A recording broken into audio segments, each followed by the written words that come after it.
আপনি কি জানেন তায়েফের মানুষ আমার কত নবীকে কষ্ট ছিল, তায়েফের মানুষ আমাদের নবীর 21 উপর দিন কত দাঁড় করিয়ে রেখেছিল গেটে। নির্যাতন জুলুম করেছে।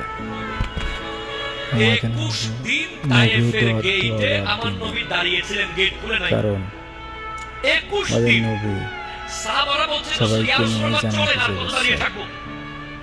আমার তিনি নবীজি বলতেন হাজার যতদিন গেট না খুলে আমি দাঁড়িয়ে থাকবো। আমাদের নবী ছিলেন ন্যায়। গেট খুলবে, ইসলামের কি দাওয়াত বড় দেব, নবী ছিলেন, তারপর যাব। কি সুন্দর নবী তারপরে ছিলেন। আমার নবী যখন গোটা মক্কা এত বিজয় করলেন, নির্যাতন, এত অপমান, গোটা এত পৃথিবীর সবকিছু হওয়ার শাসক পরেও আমার আমাদের নবী নবী যখন গোটা পৃথিবী দোয়া নিজের দোয়া কবজায় নিয়ে দিন। এসেছেন আল্লাহর দয়ায়, বদরের যুদ্ধের পর, আমার নবী উহুদ যুদ্ধের পর, মক্কা বিজয়ের পর চাইলে তায়েফের মানুষের প্রতিশোধ আমার নবী নিতে পারতেন।